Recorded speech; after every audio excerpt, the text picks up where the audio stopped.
श्री सद्गुरु महाराज की जय। नमामि अमित ज्ञान रूपम कृपालम अगम बोध दाता सुबुद्धि निधि विशालम क्षमाशील यति धीर गंभीर ज्ञानम धर्म कील दृढ़ थीर समधीर ध्यानम जगत त्राणकारी अघारी उदारम भगत प्राण रूपम दया गुण्य पारम नमो सद्गुरुं ज्ञान दाता सुस्वामी नमामि नमामि नमामि नमामि। श्री सद्गुरु महाराज की जय। प्रातः स्मरणीय अनंत श्री विभूषित परमाराध्य सद्गुरु महाराज गुरुदेव महर्षि संत सेवी परमहंस जी महाराज, रायगढ़ के प्रबुद्ध श्रोतागण, सत्संग प्रेमी महान भाव माता एवं बहनों, मेरा सौभाग्य है जो अभी मैं आदरणीय परमानंद बाबू के सानिध्य में हूँ, उनके आवास पर हूँ और उनके वचनों को भी सुनने का अवसर मिला। उन्होंने जो संत मत के विषय में कहा है, बड़ा सराहनीय बात है। हम गृहस्थों में भी ज्ञान प्रचुर मात्रा में है, भले ही प्रकट करने का प्लेटफॉर्म न मिलता हो, लेकिन जब कभी आदरणीय परमानंद बाबू के पास मैं सत्संग करने आता हूँ तो उनसे सुनने का मौका मिलता है। बड़ा ही गहन ज्ञान इनका है और संत मत की सार बातें रखते हैं। मुझे प्रसन्नता होती है और बड़ी खुशी भी मिलती है इनके विचारों से, इनके ज्ञान से। और इसका कारण यह है कि इन्होंने गुरुदेव महर्षि संत सेवी परमहंस जी महाराज का सानिध्य पाया, उनके सत्संग को सुना है, उनके ज्ञान से लाभान्वित हुए हैं, उसी ज्ञान को ये रखा भी करते हैं। तो मैं इन्हें प्रणाम करता हूँ।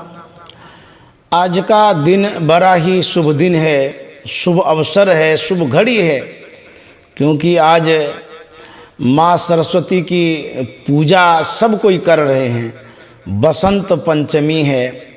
यह जो दिन होता है बड़ा अच्छा दिन होता है, मंगलदायक दिन होता है। और इस सरस्वती पूजा में जितने स्टूडेंट हैं, विद्यार्थी हैं या विद्या प्राप्त करने वाले जो कोई सज्जन हैं, सबके सब माँ सरस्वती की पूजा करते हैं। माँ सरस्वती को भी प्रणाम है। और आज हमारे जो परमानंद बाबू हैं, इनके जो पिताश्री थे विशन स्वरूप जी अग्रवाल बाबू थे, तो वे हमारे आदरणीय रहे हैं। देखिए कितना अच्छा अवसर आ गया, बसंत पंचमी भी है,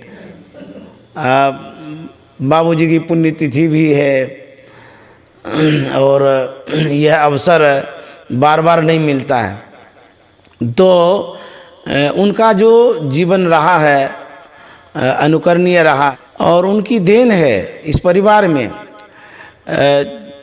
चाहे वो हमारे प्रभु जी हों, परमानंद बाबू हों, किशन बाबू हों, ये तीन सुपुत्र हैं उनके। तीनों को उन्होंने संवारा है, सजाया है और सब कुछ दिया है। सज्जन परिवार होता है, उस परिवार में अच्छी संगति मिलती है। अच्छी संगति के कारण जो हमारे परिजन होते हैं, परिवार वाले होते हैं, वो भी उसी संस्कारों में ढलते चले जाते हैं, उसी संस्कार में पलते चले जाते हैं, बढ़ते चले जाते हैं। तो ये जो अभी वर्तमान की पीढ़ियों में जो उत्तम संस्कार देख रहे हैं हम लोग, जो दिखता है, ये हमारे पूर्वजों की देन है। उनका जो देन है उसी के कारण हम लोग सत्संगी बने हुए हैं, सत्संग कर रहे हैं, और हमारे अंदर में जो उत्तम संस्कार है पूर्वजों के कारण है। एक लघु कथा है कि सत्संग जब कराते हैं तो होता क्या है। राजा जनक ने सत्संग कराया था। उनके गुरु थे अष्टावक्र मुनि। अष्टावक्र मुनि को बुलाया गया था सत्संग के लिए। जो जिनसे जुड़े रहते हैं उन्हीं को तो बुलाएंगे। हमारे गुरुदेव को भी लोग बुलाते थे, गुरु महाराज को बुलाते थे, मुझे भी आप लोग बुलाते हैं। तो जो जिनसे जुड़े रहते हैं उनको बुला करके अपना सत्संग कराते हैं। तो राजा जनक अष्टावक्र मुनि से जुड़े थे क्योंकि वो उनके गुरु थे, तो उनको सत्संग के लिए वो बुलाए थे। तो अष्टावक्र मुनि सत्संग कर रहे थे राजा जनक के दरबार में, और भी लोग बैठे हुए थे सत्संग में, बहुत सारे लोग थे। अब होता क्या है, सत्संग के बीच में ही एक सांप आता है, और वह सांप मंच की ओर आ रहा है। तो जब लोगों ने देखा कि सांप आ रहा है तो सब हड़बड़ा गए, डर गए, कोई मारना भी चाह रहे थे। अष्टावक्र मुनि ने कहा कि सांप कुछ नहीं करेगा, उसको आने दो, तुम लोग हलचल मत करो। तो वह सांप आ रहा था। आते आते अष्टावक्र मुनि का जो मंच था, ठीक मंच के सामने में वहाँ गोल गोल होकर के बैठ गया। तो सब श्रोता लोग सत्संग सुन रहे थे, वो सांप भी सुन रहा था। तो जब तक सत्संग होते रहा तब तक वो सांप वैसे ही बैठे रहा। देखिए, उसके बाद सत्संग की जब समाप्ति हो गई, सबके सब जाने लगे, वो सांप भी चला गया। तो अष्टावक्र मुनि से पूछा गया कि सांप आया, बैठा रहा, सत्संग सुन लिया, किसी को कुछ कहा नहीं, ये घटना हम लोगों को समझ में नहीं आ रही, ऐसा क्यों हुआ, और मारने भी नहीं दिए। अष्टावक्र मुनि ने कहा था कि वो सांप जो है राजा जनक का पूर्वज है, वो सांप योनि में चला गया था, चूक हो गई थी उनसे, कर्मवश सांप बन गया था। लेकिन राजा जनक ने जो सत्संग कराया उसका आज उद्धार हो गया। सत्संग के कारण उसके पूर्वजों का उद्धार हुआ है। तो राजा जनक ने सत्संग कराया, उनके पूर्वज जो सांप बन गए थे, देखिए उसका कल्याण हो गया। तो जीव का कल्याण होता है, पूर्वजों का कल्याण होता है। इसलिए सत्संग जब कराते हैं, जिस गति में हमारे पूर्वज होते हैं उसमें परिवर्तन होता है। ये भी एक प्रभाव होता है, सत्संग का एक फल होता है। हमारे पूर्वज परिवर्तित होते हैं, बेहतर योनि में चले जाते हैं। आप जब भागवत कथा सुनते हैं उसमें भी तो ऐसी ही कथा है, धुंधुकारी का, उसकी कहानी सुनते हैं। गोकर्ण है, धुंधुकारी है, तो गोकर्ण भागवत कथा कराता है, धुंधुकारी का उद्धार कराता है। यही तो हुआ है उसमें भी। तो सत्संग का ऐसा प्रभाव है, हम सत्संग करते हैं हमारा कल्याण होता है, हम सत्संग करते हैं हमारे पूर्वजों का कल्याण होता है, हम सत्संग करते हैं हमारे परिवार का कल्याण होता है, हम सत्संग करते हैं प्राणी मात्र का कल्याण होता है। सत्संग का ऐसा प्रभाव है। यदि आप घर में एसी चलाते हैं गर्मी के मौसम में, सिर्फ क्या आप ही को वह एसी लाभ पहुंचाता है? सोचेंगे तो पता चलेगा आपको लाभ पहुंचाता तो है, गिरगिट को भी लाभ पहुंचाता है। तो उसको भी तो ठंडा लगता है एसी का, आपके रूम में है ना। चींटी को भी लाभ पहुंचाता है क्योंकि आपके घर में चींटी भी है। मक्खी को भी लाभ पहुंचाता है वो एसी, क्योंकि आपके घर में मक्खी भी तो है। जो भी प्राणी आपके कमरे में है, एसी के इर्द गिर्द में है, उसको लाभ मिलता है ना। ठीक उसी तरह से ये जो सत्संग कराते हैं, सिर्फ आपको ही लाभ नहीं मिलता है, आपको आपके बाद जो लोग हैं उनको भी मिलता है, श्रोताओं को मिलता है। जो इस दड़िया में आ जाते हैं, सत्संग रूपी गंगा में जो अवगाहन करते हैं, जो डुबकी लगाते हैं, सबको लाभ मिलता है। भरा सत्संग का दरिया, नहा लो जिसका दिल चाहे, जिगर के दाग पातक का छुरा लो जिसका दिल चाहे, जिगर के दाग पातक का छुड़ा लो जिसका दिल चाहे। ये सत्संग रूपी दरिया है। इसमें जो भी नहाएगा तो उसका जो गुण है, उस गुण से वो गुणान्वित करेगा, प्रभाव पड़ता है। तो सत्संग में जो आएंगे उसको प्रभाव पड़ेगा, सत्संग के सीमाओं में जो रहेंगे उसको प्रभाव पड़ेगा। सीमा से सुदूर रहेंगे तो नहीं प्रभाव पड़ेगा, लेकिन सीमा भर में यदि रहेंगे तो प्रभाव पड़ेगा। हम जितने प्राणी हैं सबके अंदर में नैसर्गिक आभा होती है। जितने भी प्राणी हैं, जो प्राणी जिस गुण के होते हैं उसी के अनुरूप आभाएं भी होती हैं। यदि जड़ प्राणी है, जानवर है, उसके अंदर में जानवर वाला आभा है, उसका संपर्क होता है, उसका सानिध्य मिलता है तो हम जड़वत हो जाते हैं। यदि चेतन का संग करते हैं तो चेतन हो जाते हैं। सत्संग का संग करेंगे और सत्संग में जो आभाएं हैं, कैसी आभा है? ज्ञान की आभा, संतवानी की आभा, साधनानुभूति की आभा है, उससे हम प्रभावित होते हैं। तो जिसका हम संग करते हैं उसका रंग लगता है। एक कथा गुरुदेव कहा करते थे।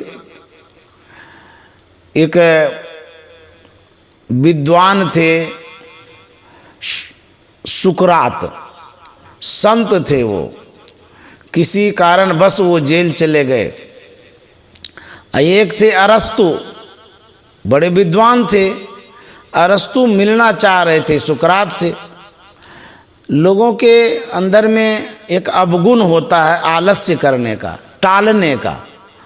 सभी इंसान के अंदर में होता है कि चलो अभी नहीं तो तभी करेंगे, अभी छोड़ देते हैं, बाद में करेंगे इस काम को।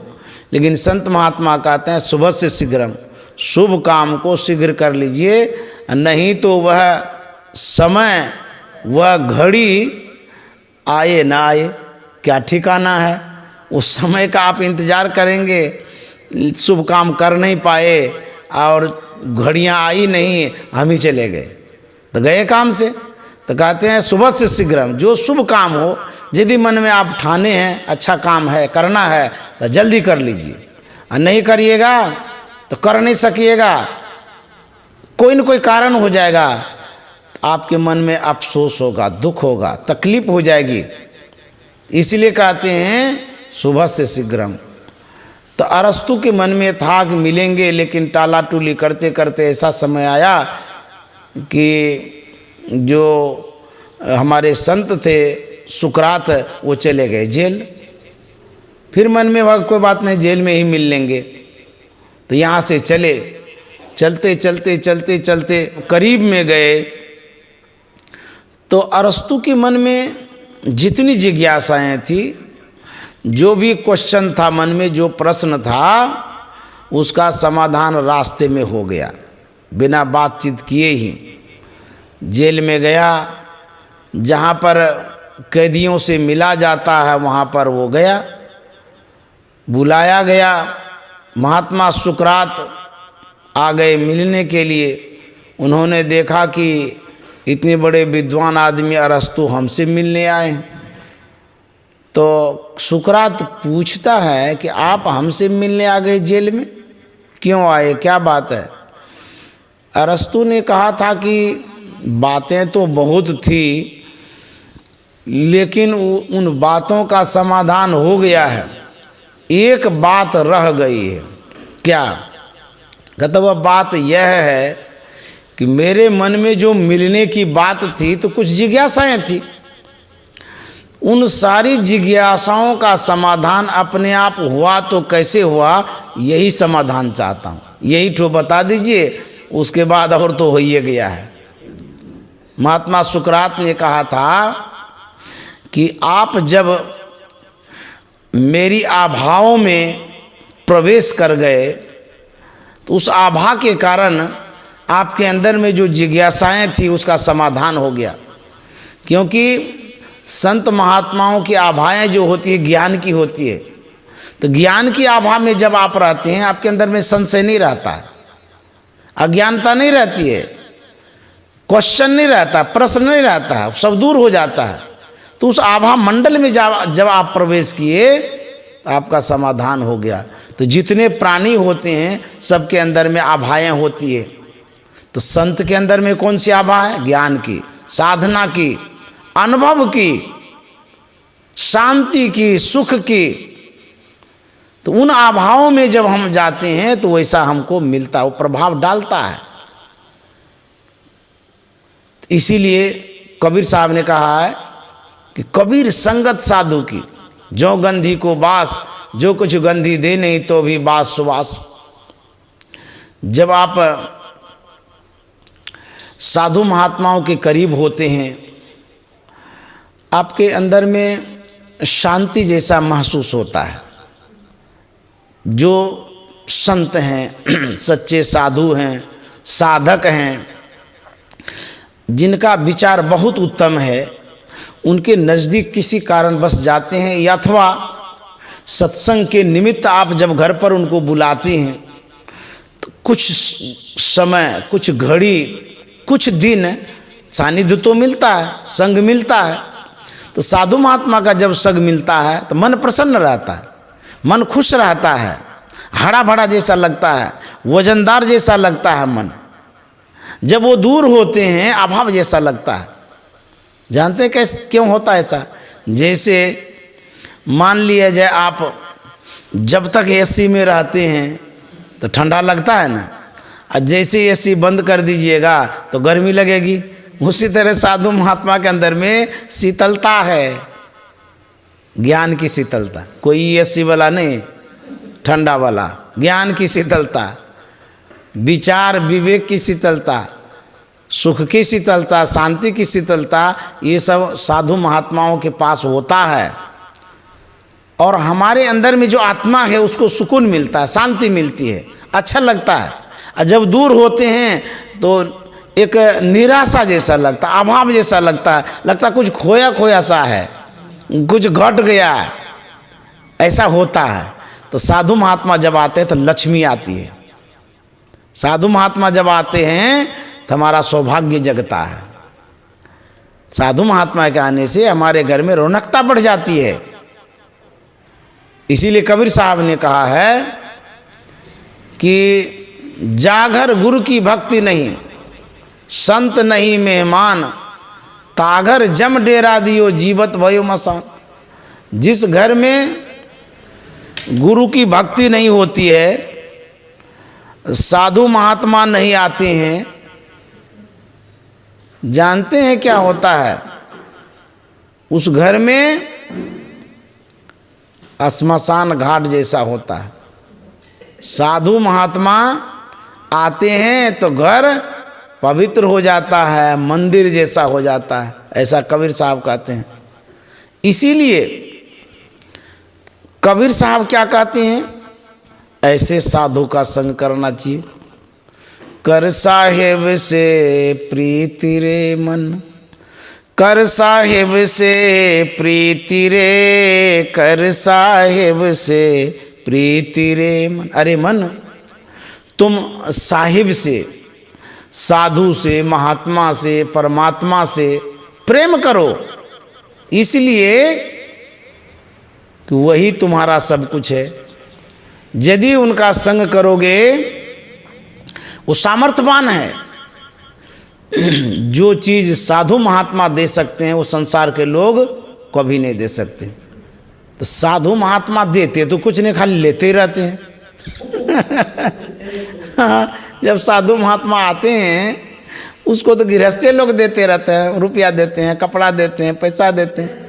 दक्षिणा देते रहते हैं। साधु क्या देते हैं? आशीर्वाद देते हैं। साधु महात्मा ज्ञान देते हैं। हाँ, साधु महात्मा ज्ञान देते हैं, ध्यान देते हैं, युक्ति देते हैं, राज रहस्य बतलाते हैं परम परमात्मा को प्राप्त करने का। भेद यह गुप्त पाना किसी ग्रंथ से है असंभव, समझ लो किसी संत से। जो भेद देते हैं, परमात्मा प्राप्ति का भेद जो देते हैं, वो कोई नहीं देते हैं। इसीलिए कहते हैं कर साहेब से प्रीति रे मन, कर साहेब से प्रीति रे, ऐसा समय बहुरी नहीं पई हों, जइहों अवसर बीती रे। ऐसा समय बहुरी नहीं पई हों, जइहों अवसर बीती रे। कर साहेब से प्रीति रे मन, कर साहेब से प्रीति रे। कबीर साहब कहते हैं ऐसा समय बहुरी नहीं पई हों। कैसा समय? अभी वाला समय, वर्तमान वाला समय, मनुष्य शरीर वाला समय। ये जो समय है और ये जो मनुष्य का शरीर है, ये दोनों दुर्लभ है। समय चला जाएगा फिर नहीं मिलेगा, ये शरीर चला जाएगा तो फिर नहीं मिलेगा। शरीर और समय जो मिला हुआ है, इसी शरीर समय से क्या करना है? परम परमात्मा से प्रेम करना है, स्नेह करना है। कबीर साहब ने लिखा है, नाम हरि का जप ले बंदे, फिर पीछे पछताएगा। नाम हरि का जप ले बंदे, फिर पीछे पछताएगा। तू कहता है मेरी काया, काया का गुमान क्या। तू कहता है मेरी काया, काया का गुमान क्या। चांद सा सुंदर ये तन तेरा, मिट्टी में मिल जाएगा। चांद सा सुंदर ये तन तेरा, मिट्टी में मिल जाएगा। लोग सोचते होंगे किसी का शरीर मिट्टी में मिलता होगा, हमारा थोड़ा मिलेगा। हम तो अमर हैं, अजर हैं, अविनाशी हैं, हम मरेंगे ही नहीं। ऐसा जो सोचता मूर्ख है। कहते हैं यह शरीर एक दिन मिट्टी में जरूर मिलेगा। अच्छा, यदि आपको पता नहीं है तो आप अपने पूर्वजों के जीवन को देख करके पता तो लगा सकते हैं। आज हम लोग बाबूजी को याद कर रहे हैं, वो हैं यहाँ, चले गए। वो भी यहाँ आए थे, कमाए थे, बच्चों को पढ़ाए थे, लिखाए थे, सजाए थे, सब कुछ किए थे। लेकिन आज वो कहाँ है? धन छोड़ करके चले गए, परिवार छोड़ के चले गए, सब कुछ तो छोड़ करके वो चले ही गए। तो इससे हमको भी तो शिक्षा लेनी चाहिए कि हम भी छोड़ के जाएंगे। नहीं, हम लोग सोचते हम छोड़ के ही नहीं जाएंगे, पकड़ के रखेंगे, छोड़ेंगे ही नहीं। और जब जाने लगेंगे तो सब ले लेंगे, उठा लेंगे। ऐसा होगा? कभी नहीं होगा। तो कहते हैं जब छोड़ के चले गए हमारे पूर्वज, हम क्यों पकड़ के रखना चाहते हैं? हम भी तो नहीं पकड़ के रख सकेंगे, छोड़ना तो पड़ेगा। लेकिन जब तक सांस है तब तक मुट्ठी से पकड़ के रखते हैं। रुपया पकड़ेंगे तो छोड़ेंगे नहीं जल्दी, समझे? मन से पकड़ते हैं, मुट्ठी से पकड़ते हैं, छोड़ना नहीं चाहते हैं, लेकिन छोड़ना तो पड़ेगा। और गुरु नानक साहब ने क्या कहा है? जगत में झूठी देखी प्रीत। नानक साहब कहते हैं झूठी देखी प्रीत जगत में, झूठी देखी प्रीत जगत में, झूठी देखी प्रीत जगत में, झूठी देखी प्रीत जगत में, झूठी देखी प्रीत। मेरो मेरो सब कहत हैं, हित सो बांधो चित। मेरो मेरो सब कहत हैं, हित सो बांधो चित। अंतकाल संगी नहीं को, अंतकाल संगी नहीं को।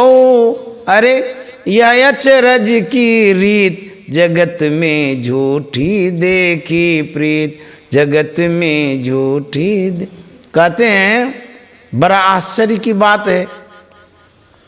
जिसको कहते हैं ये मेरा है, तेरा है, घनेरा है, मेरा मेरा कहते हैं, बेटा मेरा, बेटी मेरी, परिवार मेरा, धन मेरा, मेरा मेरा तो कहते हैं।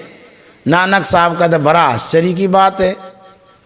अंतकाल संगी नहीं को, यह अचरज की रीत, रीत जो है, ये रिवाज जो है, या जो संबंध है परिवार का, कुटुंब का जो स्नेह है, कहते बड़ा आश्चर्य का है।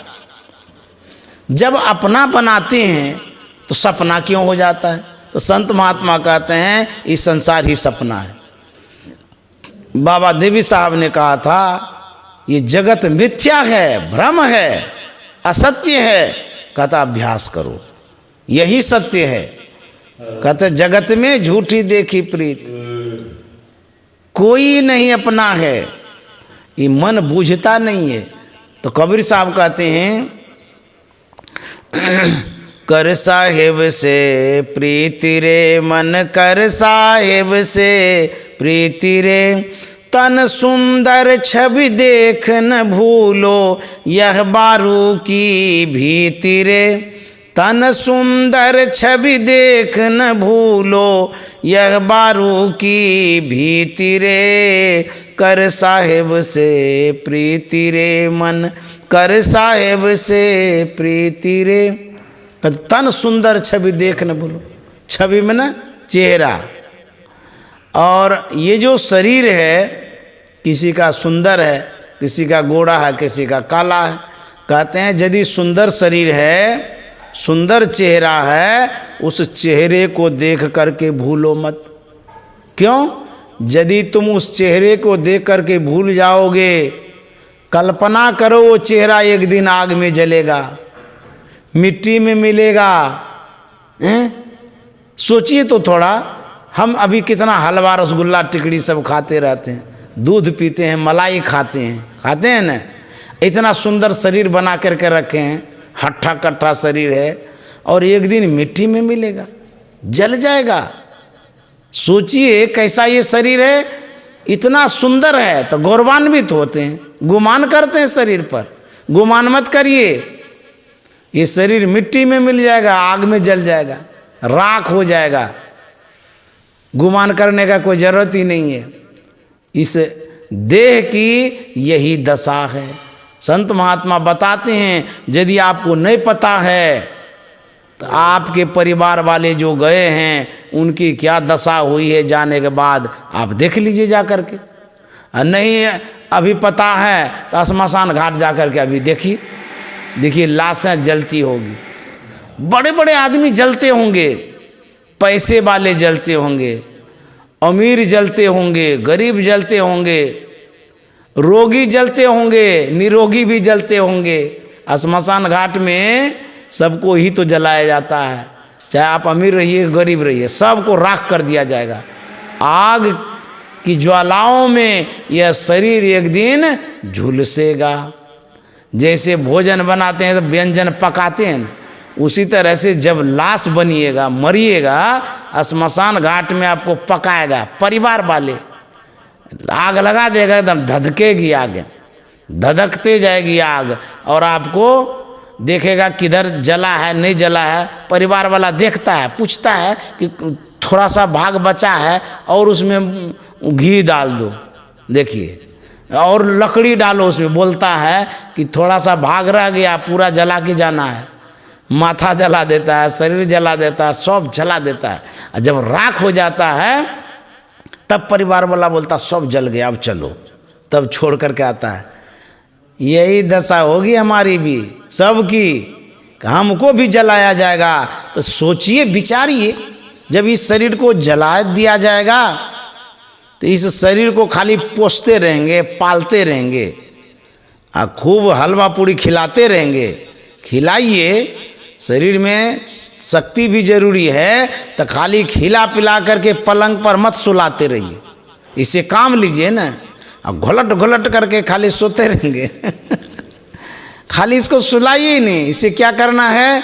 कर साहेब से प्रीति रे मन, कर साहेब से प्रीति रे, ऐसा समय बहुरी नहीं पई हों, जय अवसर बीती रे, ऐसा समय बहुरी नहीं पई हों, जय अवसर बीती रे। कर साहेब से प्रीति रे मन, कर साहेब से प्रीति रे, सुख संपत्ति सुपने की बत्तियां जैसे तृण पर सीती रे।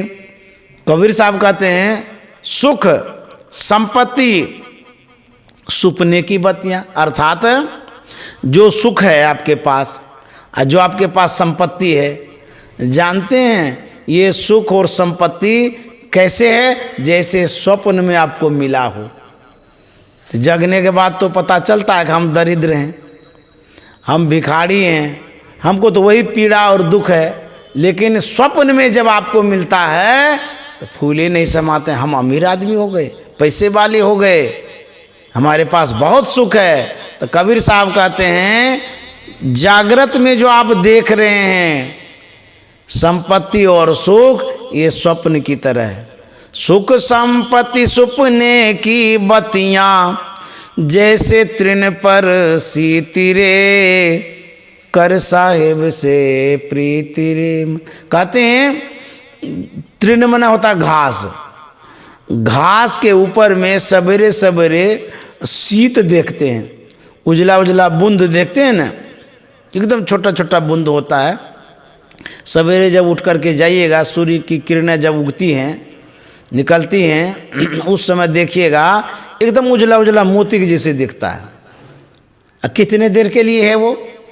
वहाँ खड़े होकर के यदि देखिएगा थोड़े ही देर में वो बिला जाता है, समाप्त हो जाता है, वो रहता नहीं है। ठीक उसी तरह से मोती की तरह चमकता है सुख संपत्ति, शरीर संपत्ति सुख परिवार सब मोती की तरह चमकता है, लेकिन क्षण भर में बिला जाता है, समाप्त हो जाता, कहाँ चला जाता ये भी नहीं पता चलता।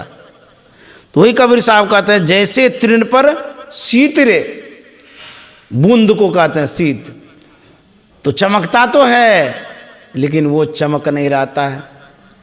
एक व्यक्ति था, कबीर साहब से मिलना चाह रहा था, कभी मिला नहीं था। वह घर से चलता है, कबीर साहब का पता लगाते लगाते लगाते उनके कुटिया पर पहुंचा। संयोग से उस समय कबीर साहब थे नहीं। मन में दुख भी हुआ, निराश हो गया कि इतना दूर आए मिले भी नहीं, खाली हाथ लौट रहे हैं। तो कोई सज्जन मिले, उनसे उन्होंने कहा कि देखिए मैं तो कबीर साहब से मिलने के लिए आया था, लेकिन वो तो है नहीं कुटिया में, पता नहीं कहाँ गए हैं, भेंट भी नहीं हो पाई, मेरा आना निरर्थक हो गया, बेकार ही हो गया यहाँ जो हम आए। उस सज्जन ने कहा कि अरे अरे ऐसा क्यों आप सोचते हैं, यहाँ नहीं है वो, लेकिन पास में ही श्मशान घाट है, वहीं पर गए हैं किसी के दाह संस्कार में, लाश जलाने के लिए गए हैं, तो जा कर के मिल लीजिए, कोई दूर तो है नहीं, इतना दूर तो अबे किए हैं, थोड़ा दूर श्मशान घाट है वहाँ चले जाइए। उस सज्जन ने कहा कि बात आप ठीक कहते हैं, मैं वहाँ मिलने जाऊँगा, वहाँ एक व्यक्ति तो है नहीं, बहुत व्यक्ति होंगे, मैं तो पहचानता नहीं हूँ कबीर साहब को, कभी मिला भी नहीं हूँ, तो कैसे हम उनसे बात करेंगे, कैसे मिलेंगे? वहाँ तो सब शोक अवस्था में होंगे, दुखी होंगे, किनको मैं क्या पूछूं? तो उस सज्जन ने बतलाया कि मैं एक पहचान बतलाता हूँ। बोले बताइए। बोले कि जिनके सिर पर उजली टोपी होगी वही कबीर साहब होंगे, तब तो पहचान लीजिएगा। बोले हाँ, तब पहचान लेंगे, टोपी से तो पहचान हो जाएगी कि जिनके सिर पर उजली टोपी होगी, तो जिनके सिर पर होगी वही कबीर साहब होंगे। यह सुन कर के वह चलता है, चलते चलते श्मशान घाट गया, जैसे श्मशान घाट पहुंचता है, वहाँ के दृश्य को देख करके वो दंग रह जाता है। गजब हो गया, ये क्या हुआ भाई? हमको बोला कि जिसके सिर पर उजली टोपी होगी वही कबीर साहब होंगे, और यहाँ तो ऐसी नज़ारा है, ऐसा दृश्य है कि जितने श्मशान घाट में व्यक्ति हैं सबके सिर पर टोपी है। क्या इतने कबीर साहब हैं? सब तो कबीर साहब नहीं होंगे, कोई एक कबीर साहब होंगे, लेकिन सबके सिर पर टोपी है। मैं किसे कबीर साहब समझूं? वो बताने वाला जो आदमी था बड़ा विचित्र था। उन्होंने कहा सिर पर टोपी होगी, यहाँ तो सबके सिर पर टोपी है, एक जैसी टोपी है। फिर सोचता है कोई बात नहीं है, वेट कर लेते हैं, थोड़ा इंतज़ार कर लेते हैं, और जब दाह संस्कार की प्रक्रिया पूरी हो जाएगी किसी से पूछ लूँगा कि कबीर साहब कौन है इसमें। तो दाह संस्कार की क्रिया जब पूरी हो गई तो सबके सब लौटने लगे घर की ओर। कुछ कदम ही तो बढ़ाए थे, कुछ टोपियां गायब हो गई। इन सज्जनों ने जब देखा कि टोपी गायब हो गई तो बड़ा अचंभित हो गए, आश्चर्य लगा कि ये क्या हो गया, टोपी कहाँ जा रही है। फिर सोचते हैं कि और इंतज़ार कर लेते हैं, देखें क्या होता है। वह इंतज़ार कर रहा था और पीछे पीछे जा रहा था। कुछ दूर गए, कुछ दूर जब गए आधे लोगों की टोपी गायब हो गई। बोली बाप रे बाप, ये तो और विचित्र बात है, टोपी गायब होती चली जा रही है, होती चली जा रही है। आगे बढ़ते जा रहे हैं, टोपी गायब होती जा रही है। होते होते होते जब घर के करीब गए, सबके सिर की टोपी गायब हो गई, एक व्यक्ति के सिर पर टोपी रह गई। तो उस व्यक्ति ने सोचा हो न हो यही कबीर साहब होंगे। जाकर के पूछते हैं, कहते हैं कि आप कबीर साहब हैं। बोले आपने हमें कैसे पहचाना? पहले तो कभी भेंट मुलाकात हुई नहीं। बोले कि महाराज हम क्या पहचानेंगे, ये तो टोपी ने पहचान करा दिया। बोले क्या? बोले कि ये जो टोपी है ना, ये टोपी के कारण हम आपको पहचाने। तो बोले कहाँ आए हैं बताइए। उस सज्जन ने कहा कि महाराज आए तो थे आपसे मिलने, बातें बहुत थी, लेकिन उन सारी बातों को तो अब छोड़ ही दीजिए, लेकिन एक बात का समाधान कर दीजिए। बोले क्या? बोले ये टोपी वाली जो कहानी है इसको समाधान कर दीजिए। ये जो झांकी मैंने टोपी की देखी, ये क्या हुआ? वहाँ सबके सिर पर टोपी, यहाँ आते आते सबकी गायब हो गई, ये टोपी वाली कहानी का समाधान कर दीजिए। तो कबीर साहब ने कहा ये जो टोपी है ये बैरागी की टोपी है। जब किसी लाश को आप जलाने के लिए जाते हैं श्मशान घाट, वहाँ के दृश्यों को देख करके आपके मन में क्षणिक वैराग्य होता है, क्षण भर के लिए वैराग्य होता है। श्मशान घाट में जो व्यक्ति होते हैं वो देखता है क्या इतने बड़े आदमी, कितने पैसे वाले, कितना बड़ा धर्मात्मा आज वो अग्नि में जल रहे हैं। क्या है ये संसार? कुछ भी नहीं है, तुच्छ है, समाप्त होने वाला है। इतने बड़े बड़े आदमी जब जल रहे हैं तो हम लोग भी संसार से चले जाएंगे।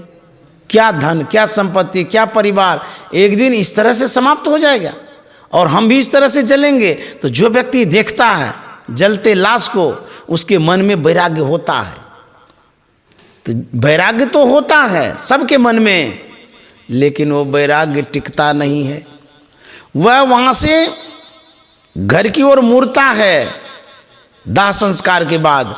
जैसे मुड़ता है वो वैराग्य की जो गति थी वो मंद पड़ती चली जाती है, वैराग्य ठंडा होते चला जाता है। जैसे लाश की अग्नि मंद पड़ती है धीरे धीरे, उसी तरह से दर्शकों के अंदर का जो वैराग्य है वो भी घर आते आते मंद हो जाता है, ठंडा हो जाता है। तब वही खिस्सा कहानी, घर वाली बात, वही खाना पीना, सोना, कपड़ा लत्ता, कमाना हो जाता है। जिसको जला करके अभी आए हैं उसको भी भूल जाते हैं। करे हम तो अभी जला के आए हैं, हमारी भी यही गति होगी, यादों नहीं रखते हैं, भुला जाते हैं। तो कबीर साहब ने कहा एक संत, एक साधक, त्यागी, बैरागी के अंदर में बराबर वैराग्य होता है। कह रहे ये संसार नश्वर है, समाप्त होने वाला है, यह संसार एक दिन चला जाएगा और संसार की संपत्ति छूट जाएगी। वो सोचता है कि जब मर ही जाएंगे तो संपत्ति के पीछे हम अपने सांस को क्यों गवाएंगे, बल्कि सांस सांस में नाम सुमर ले, अवधि घटे तन की जगत में खबर नहीं पलकी। तो वो संपत्ति के पीछे सांस नहीं लगाता है, बल्कि सांस के पीछे संपत्ति को लगा देता है। अर्थात भगवत भजन करने में संपत्ति को लगा देता है। खूब खाता है बढ़िया से, अब भजन में बैठा रहता है। तो यही वैरागी की टोपी है। जिनके मन में होता कि एक दिन हम मरेंगे, एक दिन हमारा संसार छूटेगा, तो उसके अंदर में वैराग्य रहता है और वही भजन कर सकता है। तो कबीर साहब के मन में वैराग्य था, वही वैराग्य की टोपी है। इस तरह से हम लोग जब संत महात्माओं को सुनते हैं, जानते हैं, तब वो करते क्या हैं? शरण आए सो सब ही उबारे, और यही साहिब की रीति रे। जो संत के शरण में जाते हैं, संत शरण जो परा ताहि का लगा ठिकाना। जो संत के शरण में होते हैं, संत के शरण में जाते हैं, साधु महात्माओं के करीब में होते हैं, उनके अंदर में वैराग्य होता है, वो भजन करते हैं, वही अनासक्त होते हैं। यदि आप सुदूर रहेंगे साधु महात्माओं से, न कभी दर्शन करेंगे, न कभी बुलाएंगे, न सेवा करेंगे, न सत्कार करेंगे, तो संसार इतना आपको जकड़ लेगा, इतना पकड़ लेगा कि 84 लाख योनियों में डुबाते रहेगा, डुबाते रहेगा। तब पूछेगा कि क्या हाल है। उस समय क्या कहिएगा? किसको बुलाइएगा? न सत्संग किए, न भजन किए, न सेवा सत्कार किए। एक साधु होते हैं, वही आपको उबाड़ते हैं, वही आपको सहयोग करते हैं। कहाँ? सुबह शाम दोपहर, संसार में परमार्थ में चारों तरफ साधु महात्मा आपको मदद करता है, हेल्प करता है। इसीलिए कहते हैं साधु महात्मा के सानिध्य में रहना चाहिए। तो कबीर साहब कहते हैं, शरण आए सो सब ही उबारे, यही साहिब की रीति रे। कहे कबीर सुनो भाई साधो, चलियो भव जल जीति रे। कहे कबीर सुनो भाई साधो, चलियो भव जल जीति रे। कर साहिब से प्रीति रे मन, कर साहिब से प्रीति रे। ऐसा समय बहुरी नहीं पई हों, ऐसा समय बहुरी नहीं पई हों, जइयो अवसर बीती रे। कर साहिब से प्रीति रे मन, कर साहिब से प्रीति रे। कर साहिब से प्रीति रे मन। हमारे कबीर साहब ने कहा कि जब साधु महात्मा का सानिध्य होता है, बहुत फल मिलता है। काल कुछ नहीं कर सकता है, जमराज कुछ नहीं कर सकता है, काल को भी टाल देते हैं संत सद्गुरु। तो साधु महात्मा जब आते हैं, वो संत वाणी सुनाते हैं, सत्संग सुनाते हैं। इससे आपके मन में वैराग्य होता है, संसार की जो आसक्ति हो छूटती है। जैसे छुरी जब पिजाते हैं तो उसमें धार होता है, उसी तरह से हमारे मन में जो काई लगी हुई रहती है, विषय की काई, संसार की काई लगती ही रहती है। सुबह से शाम तक वही विषय की काई हमारे ऊपर चढ़ती रहती है। तो संत महात्मा क्या कहते हैं, उसको रगड़ रगड़ करके हटा देते, साफ कर देते हैं, और मन फ्रेश हो जाता है, मन प्रेरित हो जाता है। इसीलिए साधु महात्मा अवलंब देते हैं, आप सत्संग करते रहिए, कराते रहिए। सत्संग जब करेंगे, इसमें लाखों करोड़ों रुपया के समान फायदा होता है। समझ गए? जो रुपया से आप कुछ नहीं कर सकते हैं, वो सत्संग से आप कर सकते हैं। इसलिए गुरु महाराज के जो वचन हैं, 2 लाइन सुना करके मैं समाप्त करूंगा। गुरु महाराज कहते हैं, क्या सोबत गफलत के मारे, जाग जाग मन मेरे, अंतकाल संगी नहीं को, संग न चल को तेरे, अंतकाल संगी ना होगा, संग न चल को तेरे। अंतकाल में कोई संग नहीं होगा। अरे मन, तुम किस गफलत में पड़े हो, क्या सोच में हो, क्या तुम पाना चाहते हो और पा करके तुम क्या करना चाहते हो। और यदि तुम पा भी लेगा, संसार को पा भी लिया, प्राप्त कर भी लिया, तो अंतकाल संगी नहीं को, अंत समय तो ये जाएगा नहीं साथ में। तो गुरु महाराज दो लाइन में इससे बचने के लिए, काल से बचने के लिए, भवसागर से बचने के लिए, दुख से बचने के लिए उपाय बताते हैं। क्या? दो लाइन में गुरु महाराज कहा गए अंतिम में, दृढ़ प्रतीत प्रीति कर गुरु से, और कर सत्संग सवेरे। दृढ़ प्रतीत प्रीति कर गुरु से। कितना छोटा सा शब्द है, कितना सरल है और कितना कारगर है, पता है? गुरु महाराज क्या कहा गए? कहता दृढ़ प्रतीत, दृढ़ता के साथ, मजबूती के साथ प्रेम करो, अनुराग रखो, लगाव रखो। किससे? गुरु से। दृढ़ प्रतीत प्रीत कर गुरु से। प्रेम यदि गुरु से रखेंगे, यही गुरु उबारेंगे, यही कल्याण करेंगे, यही आपको मरने के बाद भी साथ देंगे। एक तो यही टैबलेट है गुरु से प्रेम करना, एक नंबर का। गुरु से प्रेम यदि नहीं करेंगे तो कोई नहीं बचा सकेगा। कहते हैं गुरु से प्रेम करिए मजबूती के साथ। और दूसरा टैबलेट है कर सत्संग सवेरे। कितना सीधा है, विशेष टैबलेट नहीं खाना पड़ेगा। एक गुरु से प्रेम रखिए और दूसरा सत्संग करिए। ये कितना कारगर दवाई है, कितनी अच्छी औषधि है, ये रसायन है, रसायन। कितना काम करता है। गुरु महाराज कहते हैं काम, अरे अद्भुत काम करता है। या विधि भव फंदा कट जई है। कहते बाप रे बाप, इतना छोटा सा चीज, इसमें इतना कारगर। इस तरह से यदि करेंगे गुरु से प्रेम और सत्संग, कहते या विधि भव फंदा कट जाइए, भव फंदा कट जाएगा। इतना कारगर ये उपाय है। या विधि भव फंदा कट जई है, मैं ही कहत हित हेरे, जाग जाग मन मेरे। गुरु महाराज कहते हैं मैं ही कहत हित हेरे।